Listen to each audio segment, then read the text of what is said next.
What's up everyone, it's Kelly and today I've got another favorites video for you. I've definitely been doing a lot of favorites videos this month, but don't worry, I've also got some new swatch and reviews coming out next week, so stay tuned for that. But I really wanted to do a video of my top 10 polishes for late winter, and this is something that I like to do every year just because I feel like a lot of the focus in the winter time is the holiday polishes, and I really like to think about the colors that I want to wear in that January, February time of year because I feel like there's a specific mood I associate with it. So I picked my 10 favorites. They're all polishes that came out for this season and they are currently available at the time of filming this. And you will see very quickly that it is a very specific color scheme slash vibe. So we may as well just dive right in. As always, the polishes that I'm going to be talking about are listed in the description so you can check them out if you're interested. But yeah, let's just get started. First up, I have to talk about Holo Taco Pearl Gray. This is a limited edition shade that just came out in collaboration with David's Tea, and I'm not gonna lie, I was a little nervous when I first saw it because I feel like Holo Taco has been doing a lot of these sheer white kind of shades recently, but this is by far my favorite that they've done, and I feel like this is just the perfect early new year kind of vibe where you just get that sort of wintry sparkly feel. It's this sheer almost white gray base that has a silvery sparkly shimmer as well as a hollow sparkle running throughout, and in addition to looking pretty once you do it in full coverage, which for me is 3 coats, this one's also really cool as a topper, so you can wear this just as a light wash of color on the nails, or you can wear it over other colors, and I feel like this could also help sort of winterize an existing polish that you may have too. So if you have like a blue that might feel a little bit too summery, wearing this over it could make it feel a little bit more like that gloomy February sort of weather. Next up, we have OPI for Oz's Sake. This actually came out a little bit ago, but it was for holiday 2024, so I am counting it as a winter shade. And this one's just a really beautiful white pearl polish. It's got the brush strokiness to it, which you know I love, and I feel like the colors within it are just so classic and beautiful. You can see the pink, you can see the blue. It's just this beautiful wash of color on the nails. It really does just feel like a classic for anything. I feel like it's such a perfect special occasion color, but I really do love a light palette cleanser kind of color this time of year. It makes me feel very wintry, but it also just makes me feel ready for the new year. So I don't know, I just really like this type of vibe. Moving on, we have Orly Fresh Powder, and this one is a super light cream shade. It's actually a very light, slightly warm toned blue, but it actually almost looks white. And this one, honestly, the formula is just so impressive. I feel like this type of shade is always a 3-coater on my nail length, but this one ends up giving me full coverage in 2. And again, I just feel like it's a really great wintry, gloomy, overcast vibe, but that slight warmth in the blue makes it feel like it's going to be a great transitional shade into spring as well, because I could see this with some little clouds being a nice spring manicure, you know what I mean? So really love this one. Very excited about the creams in that winter collection that they did, but especially this one just feels perfect for this time of year when I'm going towards these icy blues. Speaking of icy blues, we have KBShimmer Skating By. This is actually what I'm wearing right now, and I have been in such a KBShimmer mood lately. This one is so beautiful, and this feels like another good transition kind of color. The base is this beautiful cool toned blue, and then within it we've got the usual KBShimmer Diamond Hollow Chip Flex, and we also have a beautiful duochrome shimmer that, looking at it head on, looks a little bit more gold, but it fades into a greenish color, and I feel like that duochrome shimmer in there is what makes it feel a little bit more springy to me, because that greenish kind of shade popping out just feels like, I don't know, grass coming through the snow. But in general, I feel like it's a very nice icy tone. So yeah, another shade I really enjoyed, have been really loving wearing lately. I don't know what it is about this KBShimmer formula recently, but I cannot stop wearing it. Next up, we have another Holo Taco. This is Rider Diamond. This was actually part of their Birthstone collection, which I guess is technically not a winter release, but they were re-released in December. So again, I'm gonna count it.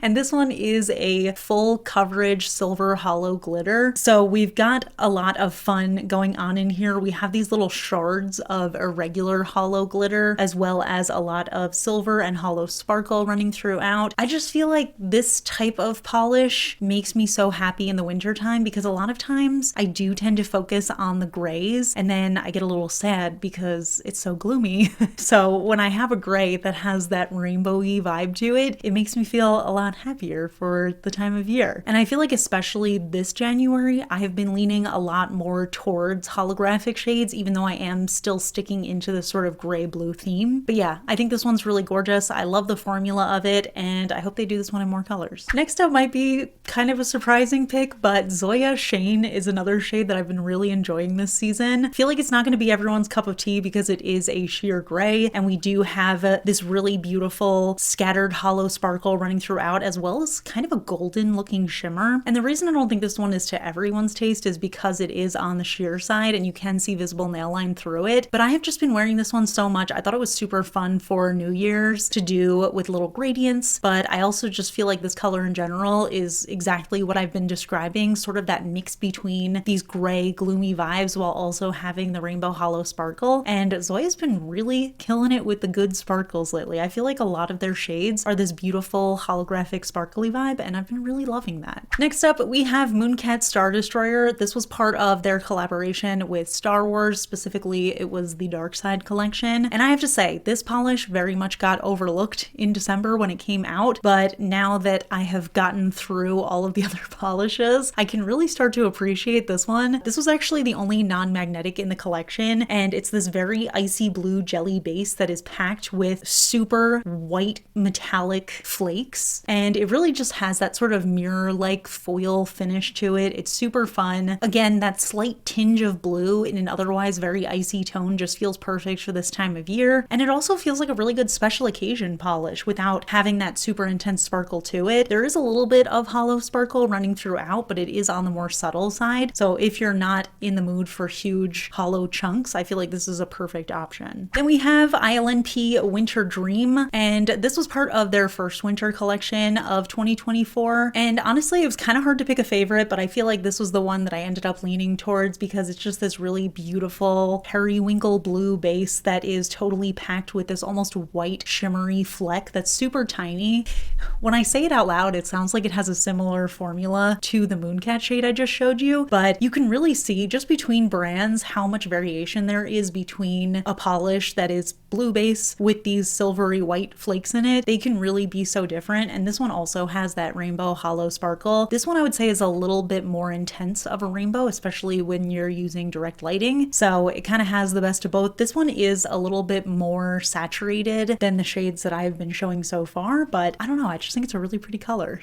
And then we have another ILNP. This one is Late Night, and this was part of their second release for 2024 winter. And again, we've got a blue jelly with metallic flakes in it, but again, a totally different vibe. This one is this really beautiful deep navy blue kind of color, and we have what looks like silvery flecks in there. They're slightly larger than the last polish, and they are more sparse, but when they're mixed with that jelly base, they give a little bit of a blue tone, which is stunning. And this to me just feels like a beautiful wintry night sky. It almost reminds me of when you're outside at night in the snow and you see it falling. That's kind of what the flakies and the dark color give me. So I feel like this one's kind of the outlier of the polishes I'm showing you, but I feel like it has a very specific vibe to me that I love this time of year. Funny, I keep on mentioning these like snowy days and snowy feelings when I live in a place where it does not snow, but I still love that sort of vibe on my nails, you know what I mean? I also want to mention I was really impressed with the opacity of this one because this was a 2-coater on me, and I feel like usually with these sort of jelly polishes from ILNP I need to do 3 coats, but this one ended up being very opaque. And last but not least, we have Cadillacer Everything Will Change. This was part of their new winter release that just came out in January, and this is actually a thermal color changing polish. So in its cold state we have this really beautiful sky blue kind of color. When it's warm it becomes a white shade, and then within it we've got some gorgeous iridescent flakies. So there's some blue and then there's also some pink, and I just love this color combo. Again, feels very icy and wintry to me. I think the blue is bright enough, especially with those little flakies in there, that it also feels like a good transitional kind of color. But I do especially love wearing thermals this time of year because I'm always so cold, so I always get that sort of natural gradient on my nails, or I feel like my nails are just always switching around, which is fun. And yeah, I just thought this color combo was perfect. I love both versions. I'm not usually a huge fan of color to white thermals, but I feel like they did an excellent job with this one. So yeah, those are my top 10 late winter favorites. I actually did have 10 this time. I'm very proud of myself. You can see all of the colors for comparison here, and I think it's really interesting seeing year to year. I always have the same sort of vibe, but it shifts a little bit based on the year and the releases. So I feel like in the past I focused a lot more on purpley tones, but this year I'm definitely seeing a lot more of of these grays and blues and whites, which I really enjoyed from all the releases this year. And I feel like that's also the colors that I've been going towards because I feel like I've been colder this winter than in the past. So I just kind of want those icy shades. Like I said, I've got some swatch and reviews coming up soon. I'm also going to be doing a little bit more favorites videos because after all of the January, early February vibes comes the Valentine's Day vibes. So stick around for a Valentine's polishes video. And yeah, let me know your thoughts. What is your favorite winter polish that was released this season? Let me know in the comments. We can chat about it. If you enjoyed my favorites videos, please hit that like button. It really helps me out. It lets me know I'm doing a good job. And if you're not already subscribed to my channel, I would really appreciate if you could subscribe. I love you all, and I will see you all in my next video. Bye. This is a confusing one because I saw this online. Would you rather eat chocolate flavored broccoli or broccoli flavored chocolate? I'm not gonna lie, I actually love both broccoli and chocolate. I don't know if this would you rather is like for the rest of my life because it would be kind of hard to deal with either, mostly because I love like stir fry, I love beef and broccoli, and I wouldn't want that to taste like chocolate. But in general, I feel like it would be so much nicer to eat chocolate flavored broccoli than it would be to eat broccoli flavored chocolate. Because like, I mean, well, I guess it really depends. Is it in a meal or is it, I don't know, I'm confusing myself.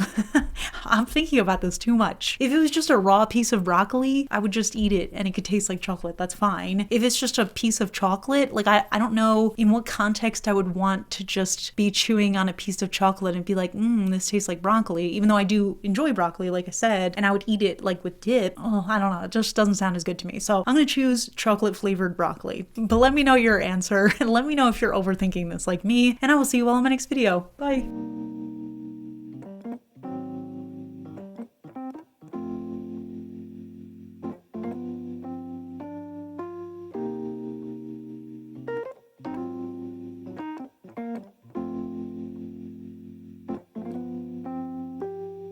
Popping bottle shot.